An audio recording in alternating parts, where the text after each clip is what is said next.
The most untaught history in the entire world, the untold root. Talk about this because I created this whiteboard to really demonstrate what isn't taught in our school systems on purpose. And if I dare say, the most important history not taught to us on purpose.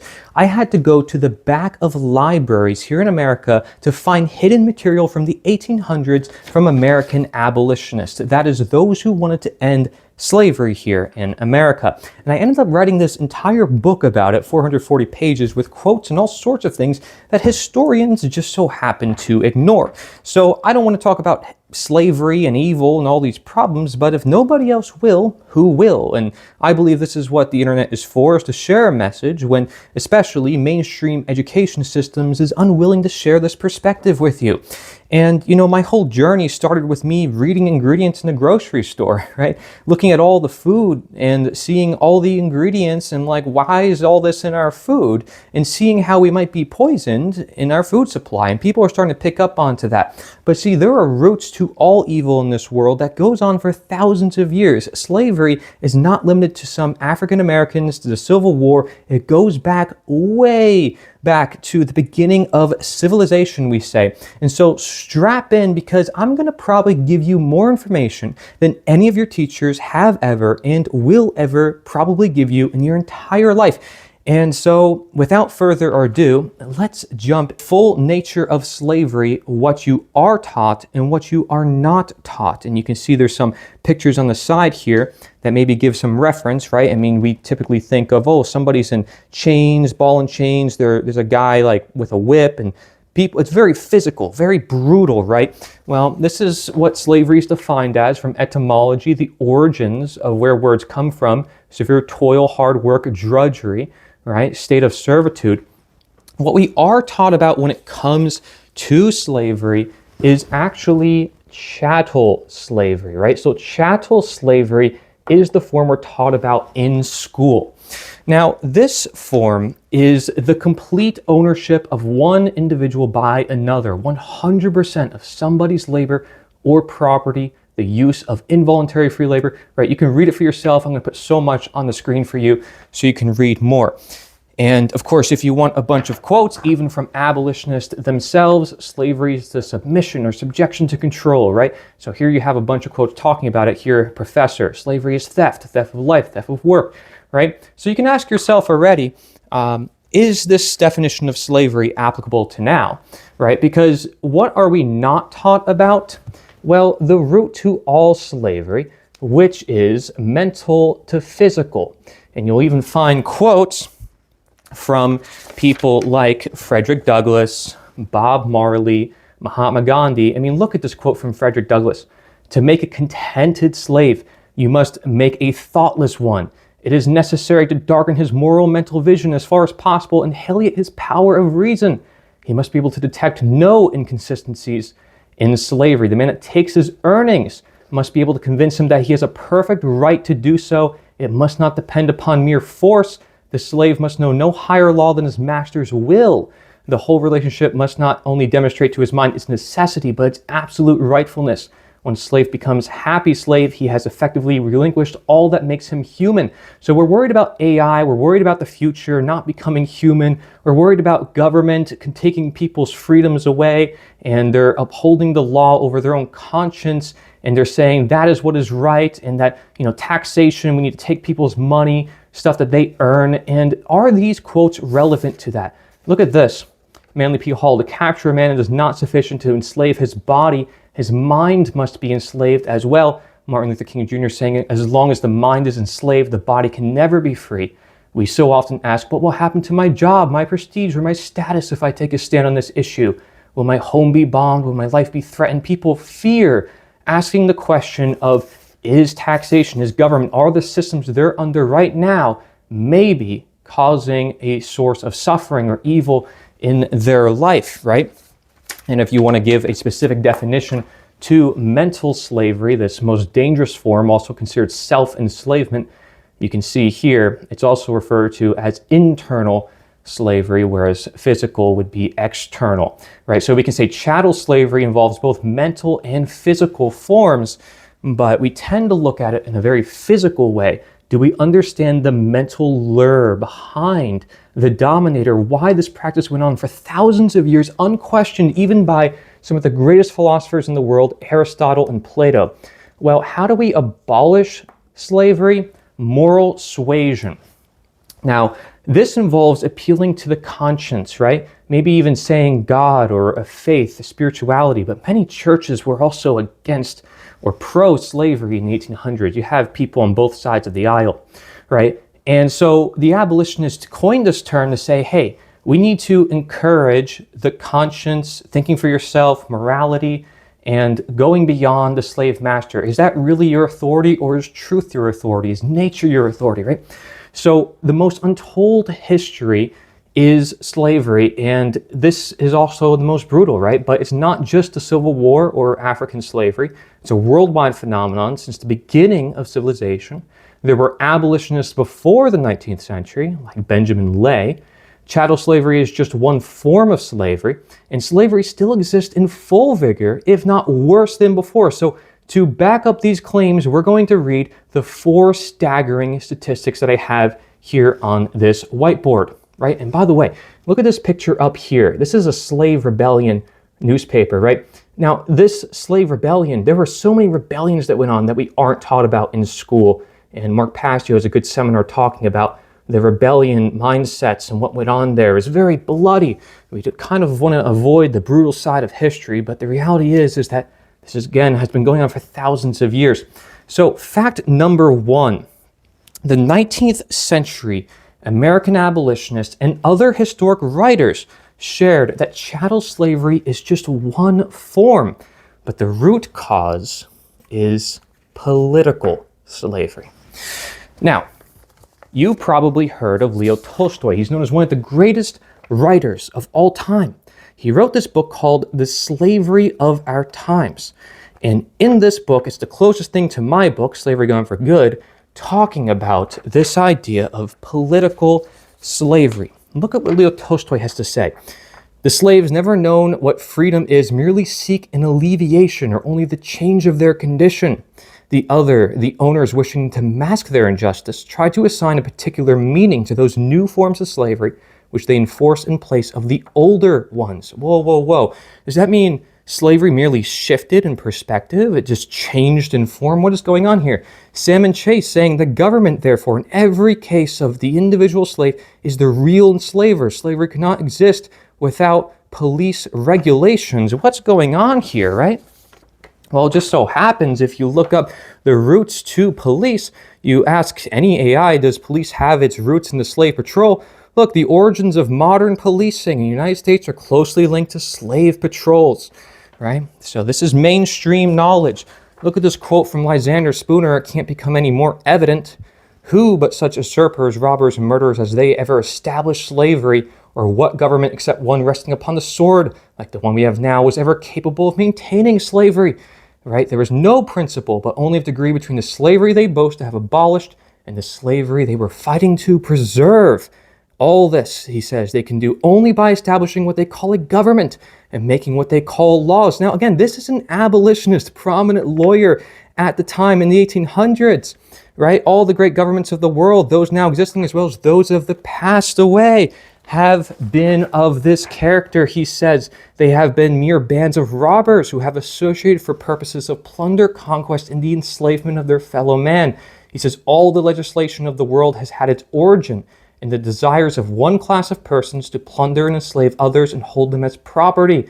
He says a war carried on upon one side for chattel slavery and on the other for political slavery. Government is in reality established by the few, and these few assume the consent of all the rest without any such consent being actually given. So he's promoting morality here and saying, based on what we understand with morality, governments are actually not very moral institutions. Contrary to popular opinion, he's saying in reality, it's not based on consent. In reality, it's based on war, and it's established by the few, and these few assume the consent of all the rest. And he says the number of slaves, instead of being diminished by the Civil War, has actually increased because a government that you don't want is, making you ultimately a slave, because you have no choice but to comply with that. Now, you say, oh, well, he's just one abolitionist, but what if I told you have a whole list? I mean, here's a leading abolitionist from the 1800s who says we do not acknowledge allegiance to any human government,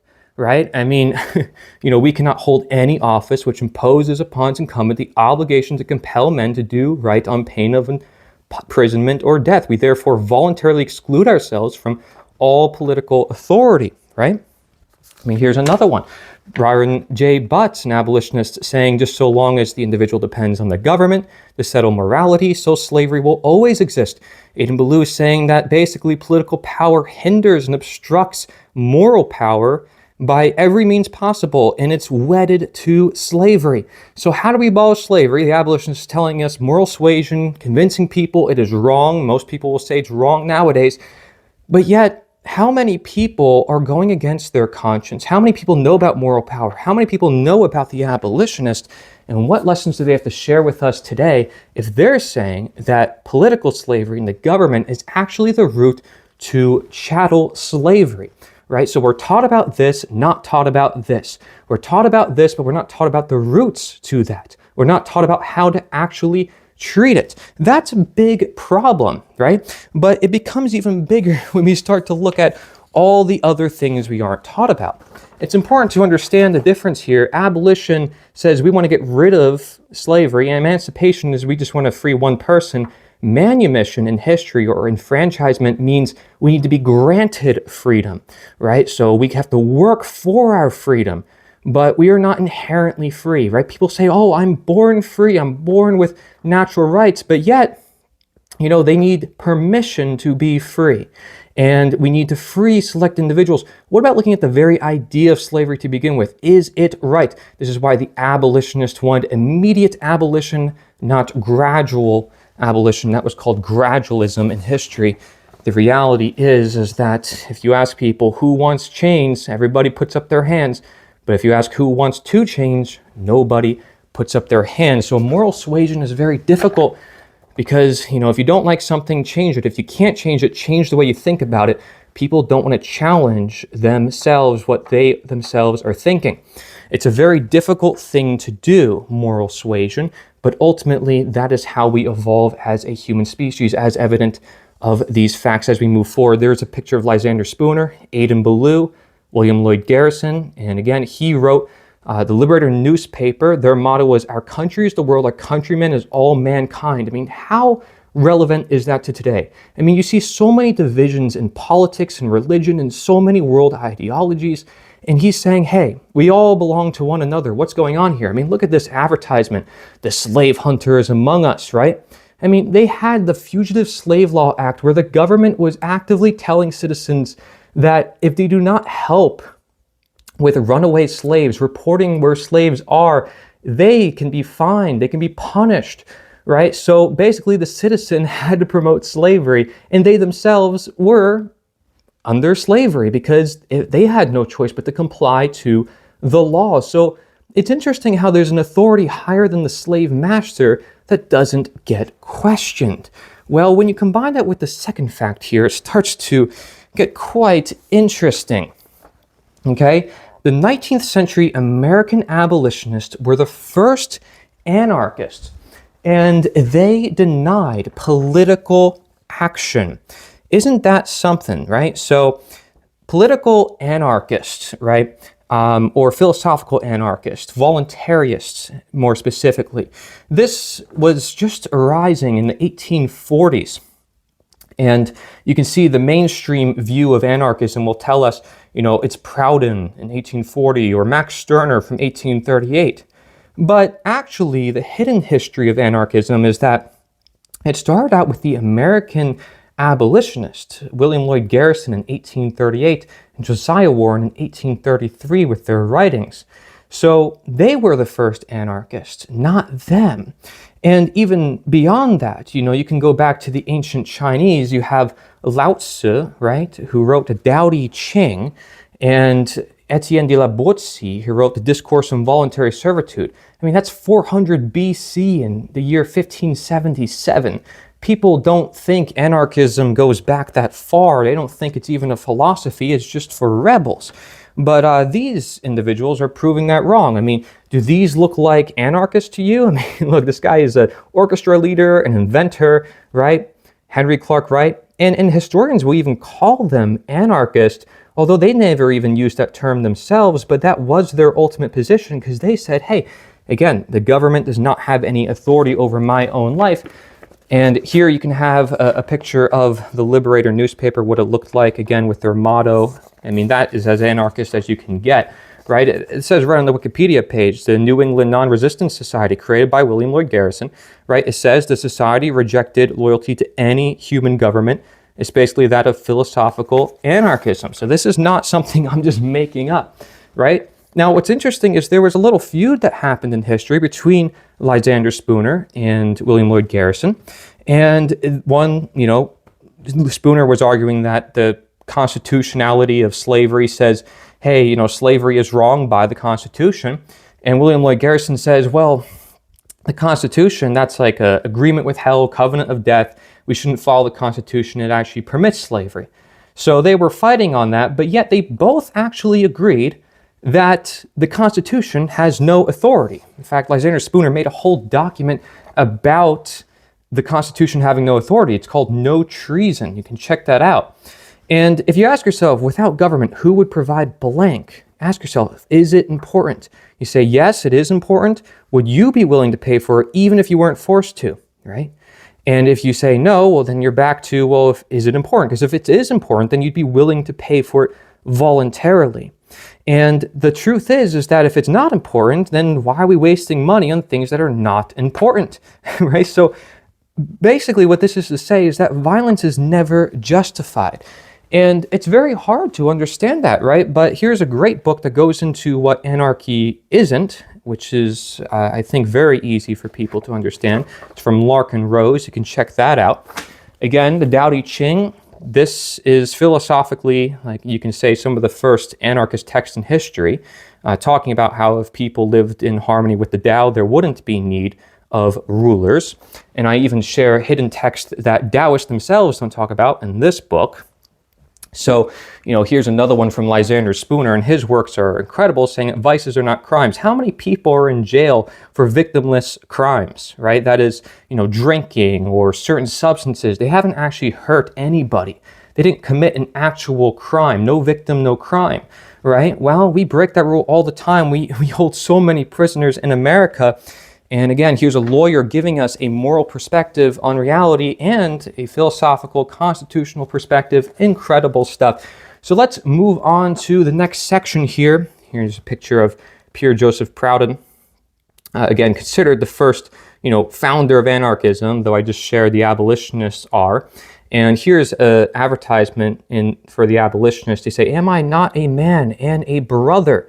Right? So am I not a man and a brother? This outfit right now, and if I say, hey, I don't want to pay this government because I believe it is founded on force and fraud, like Henry David Thoreau, he went to jail for his beliefs. The transcendentalists, they said, hey, why are we paying for this government that supports all these wars? I don't support those wars. I want to pay what I want to pay toward, right? I mean, apparently we don't have that. I mean, look at this one. Am I not a man and a brother? Am I not a woman and a sister? There's a bunch of these from the 1800s. And I would say they're very applicable to now, because is it fair that we have to pay taxes to some people and we have to do everything they say because it is law? But it gets worse than that, because the pro-slavery advocates, that is those against the abolitionists, were, let's say the most pro-government in history. They used the same arguments for both government and slavery. Here's George Fitzhugh, a leading pro-slavery intellectual, spoke for many of the Southern plantation owners, and he has several books talking about this. He is also known to have the first English language book to include the term sociologies. So to all the people who study sociology out there, it might help to know who this guy is. Look at what he has to say here.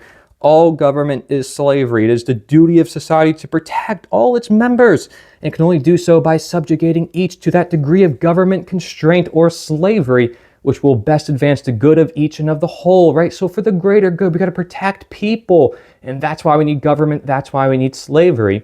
Liberty is an evil which government is intended to correct. The slavery principle is almost the only principle of government, right? Here's a book from him, The Failure of a Free Society, right? That which has always been done is that which shall be. He uses a Bible quote. Look at that. And he's saying we should just keep doing things the way it should be because that's just the best way to do things. Here we have James H. Hammond, a slave owner, considered one of the strongest supporters of slavery in the years before the American Civil War. What does he have to say? Such a class you must have, slavery, or you would not have the other class which leads to progress, refinement, and civilization. It constitutes the very mudsills of society and of political government. You can read the rest of these quotes yourself. Crazy stuff. Here's other pro-slavery advocates. If you think I'm crazy, what is that leading principle? It is submission to, control by a will of another. This is the essential principle of all forms of government, and without it there can be no government. The principle of subordination sought to be overthrown is vital in church and state. All government is restraint, and this is but one form of restraint. I mean, how evident can you get with these facts of history? So look at these justifications that these pro-slavery advocates make, and look at the justifications that people make now for government. Slavery is natural. Government is natural. Slavery has always existed. Government has always existed. Every society has slavery. I mean, go down the list, right? Who will build the roads? Who will pick the cotton? Oh my gosh, outrage. An abolitionist, he's going to speak this evening. Revolting character. Make sure to suppress him, censor him. How slavery honors our country's flag. Poor things, they can't take care of themselves, so we need to take care of them by enslaving them, right? This is the same justifications people make now for government. They are parallel. And again, if you disagree, share with me, but I'm giving you direct quotes, especially as we look at staggering statistic number 4. Now, if we're going to look at the history, methods, and foundations of slavery or government, we might come across a map of the world like this, a map of world history. Look at that, right? Thousands of years of history. And you know what this just speaks to me as? All slavery, all war, all conflict. That's what it is ultimately, right? This is just a map of conflict, of war, of conquest. That's what it's been. But listen, Samaria, they established the world's first and oldest government. Okay? Well, where did slavery come from? Slavery grew as the world became more civilized and organized. Sumer is thought to be the birthplace of slavery. Interesting, huh? If you even go to the Wikipedia page for slavery, what pops up right away? Oh, look at that. We got Sumer, the Code of Ur-Nammu, right? Or the Code of Hammurabi, which says we got to protect the weak, right, with the strong. It's the oldest known surviving law code that we have. It gives specific rules for slaves and citizens because, again, you have to work for your freedom and enfranchisement. So even when you're free, you need permission to be free. So are the citizens really that free? Look, you could even ask an AI, give me specific dates for the following: the first humans, the first government ever, and the first systemic slavery ever. Right? Because there's always going to be evil. The question is reducing the most amount of evil in history, reducing the aggregation of evil. The first humans, 300,000 years ago, okay. The first government, Samaria. The first slavery, Samaria. That's only a couple thousand years ago. So that's interesting, right? Here's a simple pyramid structure of what Samaria looks like, right? You got the bottom class, slave, middle class, merchant, upper class, priest, right? Priest, kings, divine right. I have the right to rule because God told me so. That's ultimately what it is, right? It's religion being used against people for this agenda. And of course, religion can be used also against it, as we talked about with moral suasion. So it has a dual effect. This is why churches get co-opted for the government's rule, or churches are not allowed to question the government's rule. Carl Jung said that's one of the most powerful strategies, in fact, to challenge the authority of the government. And I asked AI, did anyone challenge slavery in Samaria? Slavery was deeply ingrained in Sumerian society. There isn't much evidence of organized resistances or challenges. Again, you know, the Code of Ur-Nammu, this is the laws, this is the way it is, this is just how society works. Aristotle, Plato never questioned, never challenged it, right? I mean, here are just some graphics talking about the slave trade. I mean, you're talking bringing people across the entire world for this practice, and people put up with it. People were okay with it. You're talking conquering all sorts of different areas in the world. I mean, this is absurd, and yet people are okay with it. Now, you're probably saying, okay, well, I'm just looking at specific things, specific evidence, but look, tons of quotes. Every government, every instance had the same slavery. Conquerors were the first legislators. In the dawn of civilizations, we find the book of the people in a state of absolute bondage, slaves to its priests, and through the priests to the king, right? The origin of society subjected all mankind to perpetual labor. Every government, right? The only natural condition of the human race that introduced human slavery. These systems are the first political states. Government began in tyranny and force. All the past history of the world have believed in the right of conquering and the right of making slaves. Superstition should be greatest toward the origins of history, right? Superstition is what this is, believing that somebody has the right to rule or has authority over your own life. Right now, most people say, hey, I own myself, I'm meant to be free. But back then, it's like, oh, well, I'm meant to be a slave. And the terminologies have merely been turned into euphemisms, right? The brutal fact of brigandage, conquest, slavery, it's the real base of all states, past and present. Inseparable allied political institution. The state has taken the place of God. State slavery. This is from Carl Jung, in fact. And another notorious psychologist from the 1800s, Herbert Spencer, says all the barbarisms of the past have their types in the present. Now, they share with us the way to get out of it as well. But as you can imagine, this is literally just trauma on repeat. I mean, from one generation to the next, to the next, to the next. It's just punishment, war, conflict, conquest to, you must do what I am told, you must do what I tell you, you must do what I tell you. I mean, it is just bizarre. How long are we going to put up with this? People are teaching their kids like this violence-based, obedience-based model, and now people are recognizing there needs to be an alternative because this is not working. Okay, because if we're going to make any change in history, there's going to be resistance. There's going to be time. There's going to be frustration. But in this time and frustration, that's how we get to knowing, right? We want to say, I want to be successful. I want to be happy. I want to know.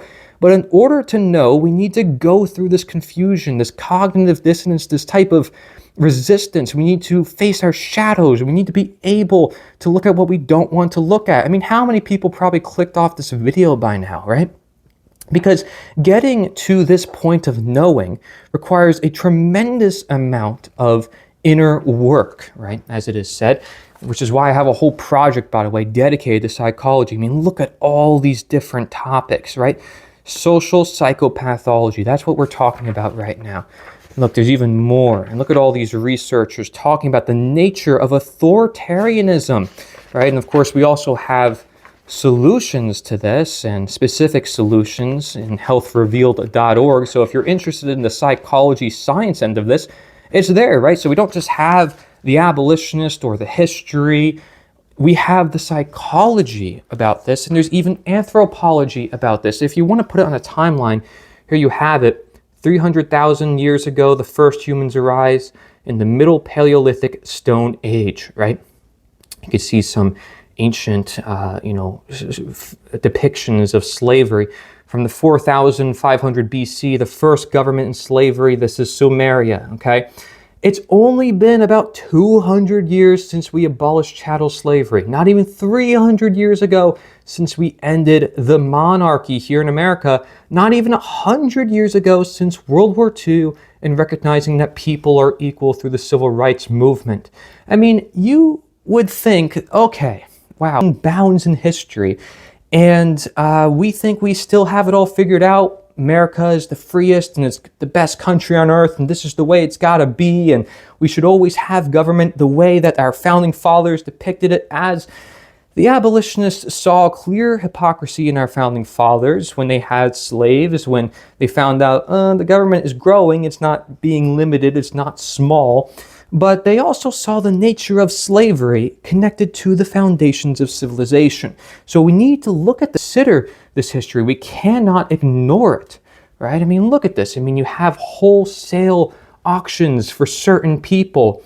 I mean, you go through the text, and I have, trust me, I have, in reading like the story of former slaves. It is profound information. Of course, I go into greater detail in my works, but I mean, this is insane, right? What we need to understand now after these statistics is, are there other forms of slavery present in the world? And you might have been asking this question all along, right? So the other forms of slavery, we have economic slavery, military slavery, and technological or medical slavery. Now, the same principles I went over about the nature of slavery, mental to physical, still apply even here, right? But if we're going to look at economic slavery, some people may talk about wage slavery. This is a great quote talking about this. Benjamin Tucker, from the time where this was very prevalent as a conversation, is telling us the government is the root cause of this. The state produces nothing, possesses nothing. It must take from somebody else before it gives to somebody else. That is very important to understand. It doesn't produce any good in society. It only transfers resources, right? Even Herbert Spencer talking about this idea of slavery becoming more covert over time, right? And then if we're talking about the economy, think about this. There's still farms that are being raided today. If they're just selling raw milk, Lysander Spooner set up his own American Postal Service in the 1800s, and the government shut him down despite him being a lawyer. So he knows what he's doing is right, but yet they still went after him. So now there's only one U.S. Postal Service, right? Taxation, you're being forced to pay against your will the products of your own labor. Just regulation, incentives, tariffs. This makes it very difficult on small businesses to compete in a free market. It's not free at all, right? It's the source of cartels. It's considered the monopoly on violence. Elon Musk said that himself, right? Look up the Mises Institute and counter economics and, this agorism. There's a bunch of ideas talking about how the black market wouldn't exist if it wasn't for these systems, right? And these cartels, these gangs, people worry about that. But the biggest gang you have is the government proclaiming it owns territories of land, can take people captive. And people don't see it as immoral. They see it as moral and necessary. So that's the big difference, because somebody else can do something wrong, but people perceive them as wrong. People perceive these things like, regulation, protection, incentives as good things because they're done under the pretense of it's for the greater good, right? Again, it's always protection, always a narrative. Military slavery, right? The draft. In so many countries, you are forced to have to go to war, right? To have to fight against your fellow man. This is the route to conquest, the route to slavery, to government. You cannot have a government without war, essentially, or claiming territories of land and forcing people to do things against their will. So, when you just have this feedback loop of, hey, if you give me your money, I can use that money to pay for the military, for people who are desperately in need of money, and then I could use that military to enforce the fact I'm taking money from you. So it's literally just a feedback mechanism. Now you combine that with this, right? You can literally be wired technologically to the brain through IOBNT, AI into the brain, and you have your thoughts, your actions directly influenced by others without you even knowing that you're being controlled. I mean, that's the level which we're getting to in this world if we don't understand the nature of slavery and the fact that the governments will have the most amount of technology, the most amount of power to do this. If you're putting all the power into select few people's hands, what do you expect is going to happen? Right? Aldous Huxley says, in any future war, there will not be merely military conscription, but also industrial, intellectual, and moral conscription. He says it again, state-imposed slavery. Military slavery exists. It's the worst of slaveries. For centuries, the state has committed mass murder and called it war. and then ennobled that mass slaughter that war involves. They, for centuries, have enslaved people, right? And they call these things different terms, which again, they're called euphemisms, just to continue these practices, right? Aldous Huxley says, a population of slaves who do not have to be coerced because they love their servitude. Infant conditioning and narco hypnosis are more efficient as instruments of government, right? The change will be brought about as a result of a felt need for increased efficiency.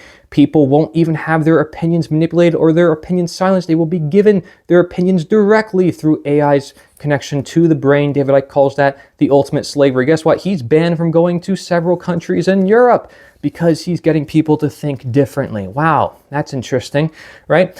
Technology calls forth from the people, unknown to themselves, an infantile, servile attitude. Compared with the million-year span of human existence and evolution, civilization is still in its infancy. And yet us silly humans think we've gotten things figured out, right? Here's the IOBNT, that stands for Internet of Bio-Nano Things. Look this up, this is very mainstream. It could be potentially used to create more sophisticated biological weapons, targeted delivery, stealth capabilities, covert surveillance, mind control, biological hacking, right? And based on the work from psychologist Matthias Desmet, Technocracy and Totalitarianism, the main factors that link the two, the belief that human intellect can guide society, aims to create a utopian society led by experts, subordinates individual to collective, manifested in these mindsets not so long ago, present and undercurrent in modern society, appeals through promise of artificial paradise, imposes control based on anxiety and necessity, pushes for technological solutions, presents itself as the pinnacle of rationality and science, ignores human need for privacy and autonomy. These are the things that might be happening now. I want you to think for yourself, okay? Because simple things like this, why? Why in the world is it illegal to grow food? And this is what is preferred. And if you grow something in an HOA neighborhood, for instance, the government can come in and take what you have, what you earned, right? And tell you, oh, you can't put that in the ground. You can't use medicine. You can't feed the world. You can't heal the environment. This is insane, right? Here's a whole chart talking about when the government does it, it's the Patriot Act. But when anybody else does it, I mean, look at what happens. This is hypocrisy.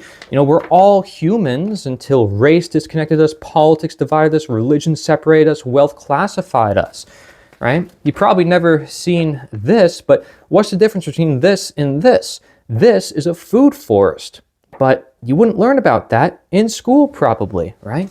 Why? Because it creates abundance, and abundance defeats scarcity, which is a leading cause of war.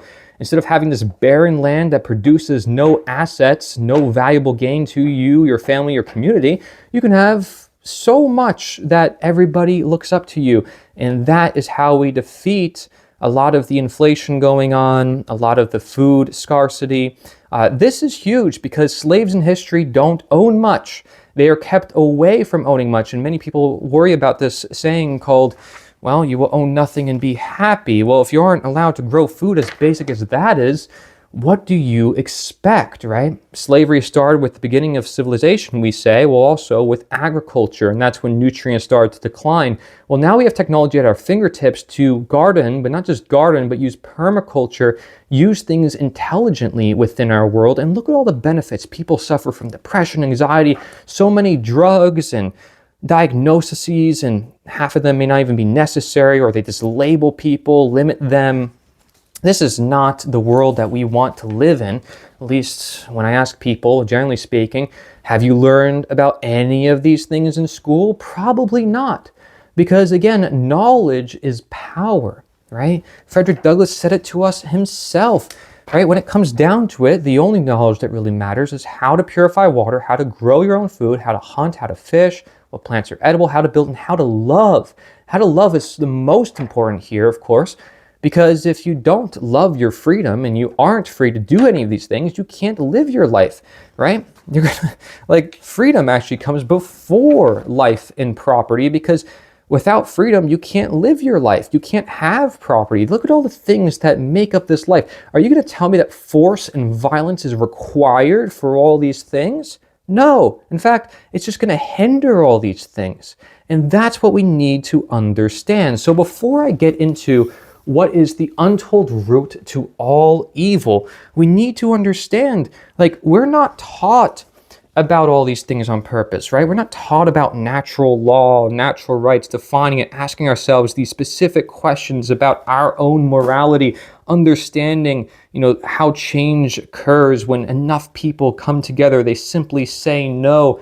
The use of imagination, not fearing chaos that is natural within the world because it's a teacher and it gets people to say, hey, I gotta be responsible over my own life. No, we live in a world where we give away our own responsibility, right? And we give away our own conscience. We give away our own ownership and, self-loathing, self-respect. Do we truly respect ourselves, right? If we know, we will know to say no, right? So many concepts we aren't taught about. Here's more teachability, understanding critical thinking, how to think, not just what to think, asking why, how do we problem solve, force versus violence, right? There might be a difference there, or the non-aggression principle, understanding principles. Do we live our life by principles? Understanding how things manifest in our world, right? Hidden principles, occulted principles, kept in secret societies perhaps, right? Understanding man's law, how it's temporary, it's based on certain places, but it's not universal. What is true equality? Understanding brain imbalance, or the masculine versus the feminine, the yin versus the yang. I would say this is very practical, important knowledge for civilization, but yet we aren't taught about it in our schooling system. So now we get to the crux of what is the untold root to all evil. But before I get into that, there are two faces here. You have Dr. Stanley Milgram and Professor R.J. Rummel. Now, R.J. Rummel talks about democide, which stands for death by government. This is considered one of the leading causes of death worldwide. And if you don't believe me, here's a statistic, right? Top 3, perhaps, in the entire world right after stroke and heart disease. And of course, another thing we aren't taught about is medical errors, right up there with it. Now, this number definitely spikes in history at certain times. You can say World War II is a perfect example of that. But when we're saying that government is a source of protection, when it's a leading cause of death and terror and problems in the world that we may not even be able to account for, and he didn't even look at all the statistics, that's pretty alarming, right? And there are other statistics, trust me, I have them. But Dr. Stanley Milgram basically proved the mentality that creates the untold root to all evil, right? In his studies, they were shocking the world so much to the point that they are banned from being reproduced in most campuses and universities. But they've been replicated all throughout the world with a 90% obedience rate of the average person being willing to coerce or put violence upon their fellow human being. They were willing to put violence upon their own species because they were told to do so by a perceived authority figure. And that perception right there is what creates the untold root to all evil. That root is statism. It has a name, and he didn't know that name back when he produced those studies, nor did R.J. Rummel. But Larkin Rose, in his book, The Most Dangerous Superstition, definitely talks about this. And it's perhaps one of the best books on the subject. I would recommend checking that out. But in case you don't like to read books, you can watch this movie, The Jones Plantation, which was created by the same author. And here's a quote from him. Look at this outfit of this king. Look how elaborate that is, right? The message here is not that we should try to create a world without authority. Instead, the message is that it would behoove human beings to accept the fact that a world without authority is all that has ever existed, and that mankind would be far better off and people would behave in a far more rational, moral, and civilized manner if that fact were widely understood. Right? The reality of following orders. The belief in authority serves as a mental crutch for people seeking to escape the responsibility involved with being a thinking human being. Even what appears as blind obedience is still the result of the individual choosing to be obedient. Not choosing anything is not possible. In most cases, the problem is not actual evil or malice, but simply an inability to see things as they are. Look at these pictures here in history Look, millions of people following one person, looking up to them as like a deity, crying on their knees, begging for change, begging for help.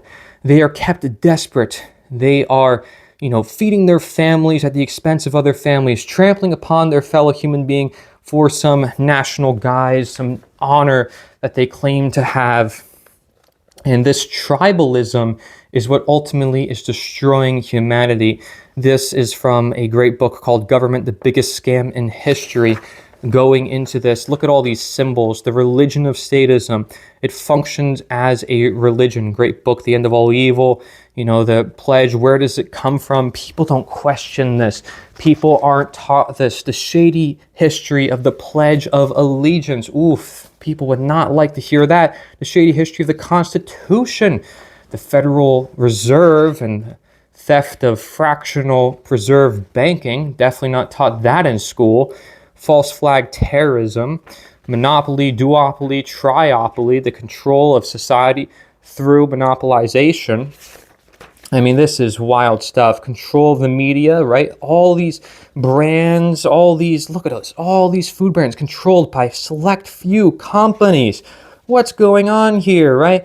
Monopolies, again, where is the source? And if you trace it back, it's statism, it's the government. And look, the same trends over and over and over again through society, controlling people, looking up to others as deities, of externalizing our own individual authority, right? And I care about the police, I care about judges, I care for everybody part of the system, but they have to recognize that they're part of one massive scheme that has been going on for thousands of years, and they are merely a pawn. The people who truly run this world don't care about you. The ones that actually understand this is what it is, it's slavery. But people are afraid to admit what it actually is. When the government school system does not teach morality, it teaches obedience, right? And when you're voting, you're essentially voting to rob your neighbors. You're voting for your own enslavement. Now, not voting is not going to be the solution. Not participating in the system at all is going to be the real solution. But it's a hard thing to realize. It's a hard thing to realize that, well, you can just grow food, and that's actually quite simple as you get into it. It starts to become quite simple. But that we live in and the people that live in this world, I care about you, and I hope you enjoyed this video. It has many resources you can look into for yourself. Between understanding the pro-slavery advocates and the abolitionists who are saying the same thing, that government is slavery, historians will refuse to admit it. Despite the fact that government and slavery have the same foundations, the same psychological foundations, not just historic connections, is profound. And I don't know if people are going to come to realize this, but I'm making this video out of the dire need to educate humanity. So I hope this helps you on your truth-seeking journey. I'm just an independent researcher doing what I can. If you want the full picture and a lot more quotes and a lot more information, it's all in my book. I'm not here to promote the book. I'm here to free humanity.